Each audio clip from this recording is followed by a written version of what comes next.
Welcome into the GigEm247 Sports Podcast. I am Andrew Hattersley, joined by Brian Perroni, a pre-early signing day edition of the podcast here. We're going to dive into all of that after a big recruiting weekend over on the site and around campus. Brian, how you doing? Good, man. Just, even though we've had the early signing period for, a few years now, it's still just so different. February, the signing day in February just used to be nuts. I mean, so much drama leading up to it, and you knew everything would be finalized. Where now, some of the class signs now, a few of the, real drama ones are February, but there's not really, so there's not really one day with all that. But this year, there's sort of the added wrinkle with way more transfers in the portal than ever before. So it's just sort of a wild time. I know that coaches, talking to some college coaches, they have bowl games going on, so practice for bowl games. Yep. They have, had official visitors, and then they're trying to get the transfers sorted out too. I mean, it's just a lot of stuff. I think the NCAA probably needs to look at that schedule again because, this is just a crazy time. Like, SMU played in the game, Saturday night? Mm-hmm. And, so this is the final official visit weekend anybody could have before the signing period and before the dead period. And, they're at a game, so they can't have players on campus. So they really need to look at sort of all this stuff and maybe figure out a better way. Maybe have a signing period in September, for guys that have already been committed. They talked about, I think one of the recommendations that at least the NCAA Council was working on was potentially doing one late summer and then doing one in February as well. And that makes a lot of sense. And to your point, Sam Pittman was one of the people that was very vocal in his bowl game press conference, was watching that this morning about how he's having to replace a tight ends coach, a defensive coordinator, and deal with the transfer portal and deal with signing a class on top of NIL, on top of everything.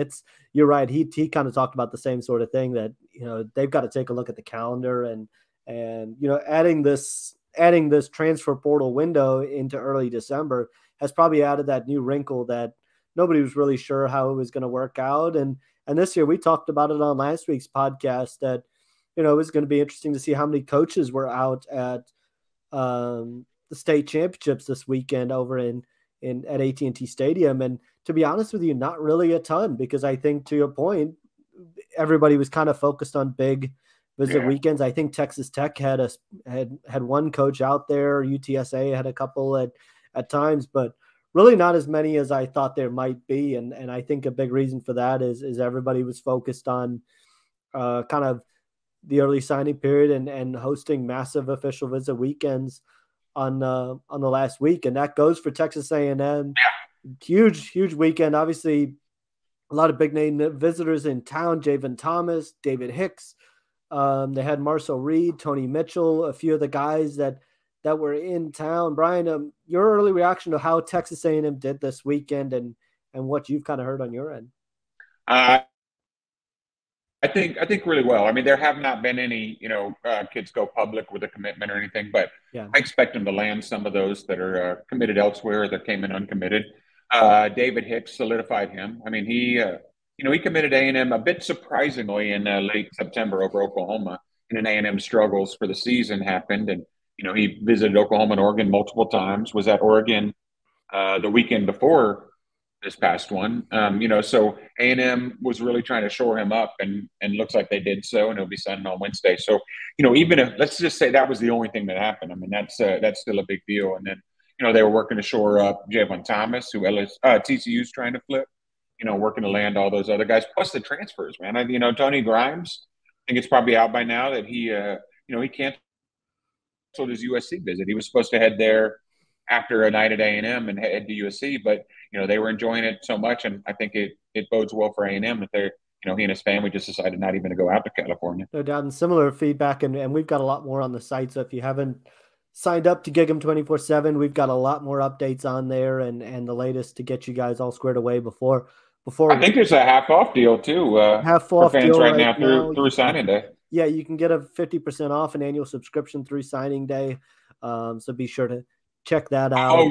You also get you also get Paramount Plus with that. And I think Top Gun, what's the Top Gun sequels? It's awesome. I watched it. I think the new Top Gun, whatever. Top Gun Maverick. It's about to be launched on Paramount, and then there's Yellowstone. Oh no, Yellowstone's not on there. Then there's Tulsa King and 1813 or whatever it is. Bunch of stuff. So you get Paramount for free too. So you do. Try it out.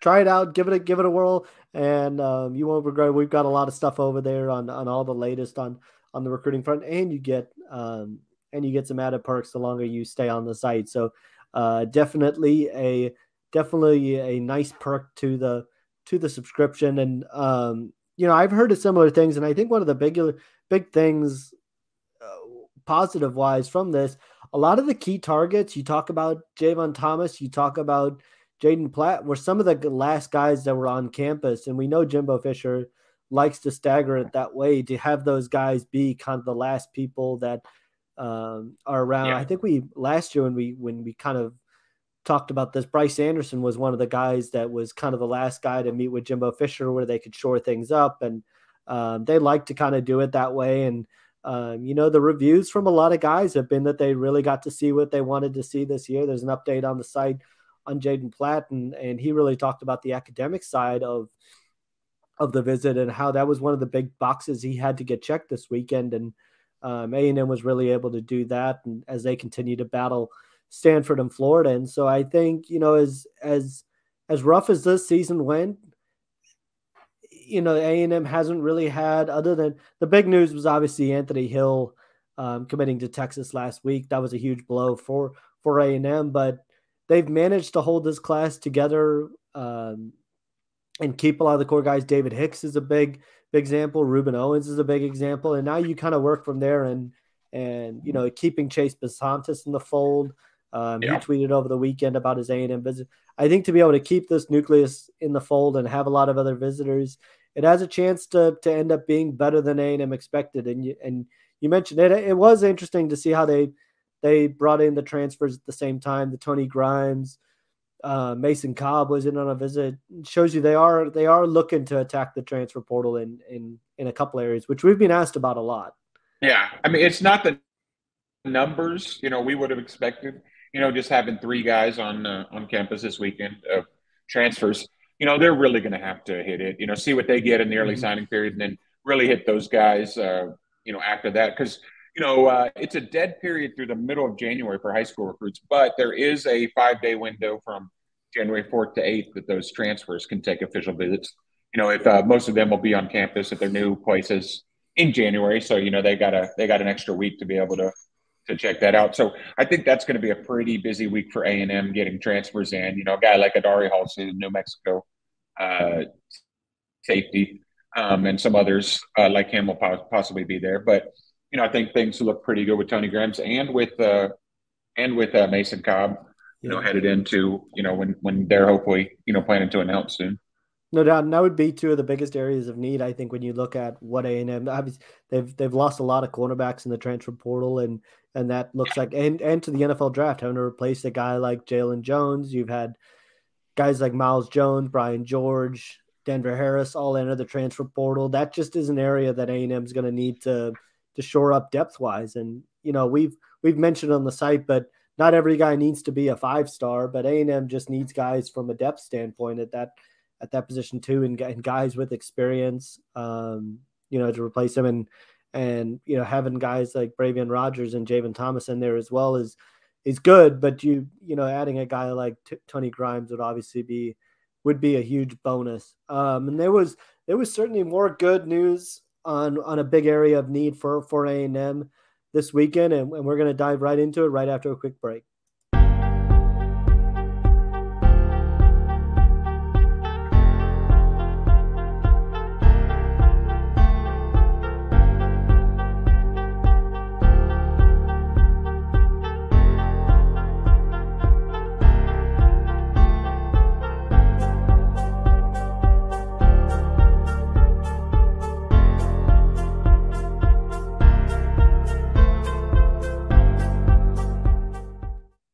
Welcome back into the GigEm247 Sports Podcast. I am Andrew Hattersley, joined by Brian Perroni. Brian, one of the big things we've been tracking the last week or so has been Edgerrin Cooper, who posted on Snapchat and kind of hinting at leaving via the transfer portal, and A&M had to work really hard to to keep him in the fold. Tweeted over the weekend on Saturday, I believe it was on Saturday, right in the middle of the state championships, that he planned to return to A&M for another year. And it's just a massive deal for A&M, given some of the losses they've had at the linebacker room with Andre White and Ish Harris and Terrion Lee all entering the transfer portal. To have a guy like him come back, I think at least makes you feel much better about the linebacker room overall. Oh, 100%. So when he posted that Snapchat, he's like, A&M, I'm out, or whatever he had said. Yeah. I mean, that's, a lot of fans, I think for good reason, sort of freaked out over that because, if he's gone, you have two linebackers. You have Martrell Harris, who was a true freshman this year, and then, Chris Russell, who would have, who's planning to come back for a super senior year. That is it. Three is already, A&M only plays two at a time, but three is already very thin. Yeah. You need to replace them with, transfer portal and with freshmen. But two would have been ridiculous, especially a guy like Cooper, who's so versatile. I mean, plays Mike, but can play outside. I know, LSU was really hoping he'd go in there and they'd get their, hometown guy back. But, that's huge for A&M to get him back, because I think he could have potentially gone to the draft too. So, he committed to A&M over the transfer portal and the draft, which bodes well for next year, especially, with those losses. And I know, you had talked about corners before the break, and I know you and I had talked about this off there, but like TCU, one of their selling points of Javon Thomas, hey, we've lost some cornerbacks, and we were going through like A&M's lost seven cornerbacks. I think there's three coming back. So I was like, I don't think the depth chart is going to work. They're still trying to sell themselves, and they're in the playoffs, but the depth chart probably isn't the best selling point when it comes to. I was talking with somebody about that today who mentioned, TCU could potentially lose up to 4 guys from the quarterback room, and I was thinking, well, A&M's lost more than that, so it's like up to 4. Only up to 4. That's more than A&M even has. That's more than A&M even has. They're going to be able to sell early playing time. There's no question about that. Like, of all the things you want to sell about A&M, early playing time might not be one of them, because A&M is going to be able to offer that too, and that goes for Bravion Rogers, that goes for Javon Thomas. So I'm not sure if you're trying to flip Javon Thomas, that's necessarily the best recruiting approach to have. Now, the college football playoff, that's a valid thing to be able to sell off of, but selling early opportunities in the cornerback room, I think A&M is as bad a need there as anybody. And, with Edgerrin Cooper, I think that's the big point is, number one, you keep him away potentially from a rival in LSU that would have been probably right at the top of the list of potential destinations had he entered the transfer portal. And two, I think you have some veteran building blocks to build around on that side of the ball now, obviously, with Antonio Johnson heading off to the NFL draft. This defense can really be built around McKinley Jackson and Edgerrin Cooper being the two leaders, and Tyreek Chappelle as well being another big leader in that room. That gives you some faces on that side of the ball to be able to step up. And I think on all three levels, essentially, of the defense, I think that's another huge component to it is Edgerrin Cooper is going to be a real leader of this team next year. He's going to have to be. And so, to have leadership voices on that side of the room, I think is big. So completely unrelated, but when you mentioned Tyreek Chappelle, have we forgiven him yet for his commitment ceremony? Oh gosh, he's in Philadelphia. He's in Philadelphia, and he plans to announce. I guess during the pandemic on 4th of July. Or like, come on, man, like not on our day off. And then it's like I'm announcing at night on 4th of July. It's like, come on. And then he had so many technical issues with the screen, because he wanted to show the video. I think it ended up like 2.5, 3 hours late. You're like, come on, dude, like. I didn't get to see fireworks, man. I'm still mad at him. Well, I think the two other parts of that is one, I think somebody left the projector out the night before, and so they were trying to figure out if the projector was still going to work, and it rained, and so that was one component to it. Two, you were going on PTO the next day. That's right, I was. And you were waiting for the Tyreek Chappelle thing as kind of your one last thing you had to do. If it stretches to midnight, I'm not covering it. I'm off. I'm out. You were starting PTO on July 5th. I remember that. And I was talking back and forth with Brian Doan, and we were like, well, that sucks for Brian because he's been waiting to go on PTO, and he's waiting for Tyreek Chappelle's family I think I was annoying Tyreek because I was like, okay, ETA now. He's like, a few minutes. I think I got that. I got that. Thanks a lot. Just a couple of minutes. Like, come on, man. Come on. He was a great kid, even in recruiting. I mean, he was one. Just to talk about him, when he got on the plane, because it was, he was recruited in the pandemic year. When he got on the plane to enroll, he enrolled at A&M in January. When he got on the plane to enroll, not only was it the first time he'd been to A&M, it was the first time he'd ever been to the state of Texas. Yep. So he committed and signed with a school that he'd never even been to that state. And I guess I'd say things worked out well for him, but just sort of we forget about all that recruiting class went through. No doubt, and you look at just what A&M got out of that recruiting class. I mean, he was the second lowest rated prospect in that recruiting class, and has turned into arguably one of the jewels of the class. And you're right. I remember you were asking him questions about Texas, and it was like, man, he doesn't know what he's kind of getting. Yeah, he was expecting Cowboys at A&M. I was like, well, I mean, if there's going to be Cowboys at a school, it might be A&M, but no. I mean, he was, he was expecting the Wild West. When he showed up, he had zero clue. He did come with his teammate, Elijah Judy. So Elijah had told him, a little bit about it, but yeah, he didn't. I think he was surprised when he got there. It's like, oh, it's just like any other city in the country. It's pretty normal. And you're right. I mean, that recruiting class, just that the number of kids and from in the transfer portal right now, a lot of it I think has to do with they never got to go out on visits. So I think LJ Johnson was talking to Chris Hummer and mentioned I never got to go on an official visit before, and so he took his official visits out to UCLA, I believe, and SMU, and said, look, I've never got to experience an official visit before because this group did everything over Zoom, and I think they were doing Zoom official visits. They were kind of trying to do everything over Zoom, and it would be kind of like kids are already zoomed out anyway. They're going to class all day on it. So.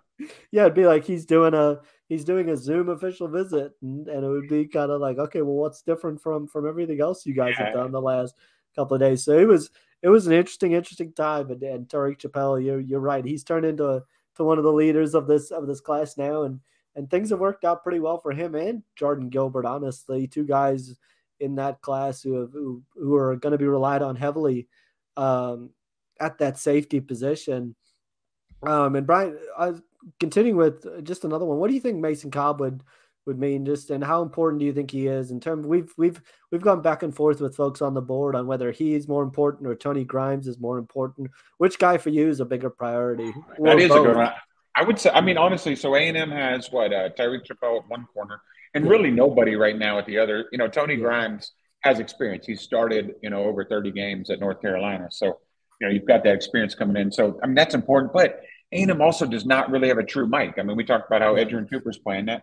If Cobb's in there, as a guy in the middle, then it could give Cooper a chance to move back to, his more natural spot on the outside with his athleticism. I mean, his freshman year or sophomore year, whatever, not this year, last year. I mean, he was flying all over the field. I mean, you saw that guy just making plays from sideline to sideline.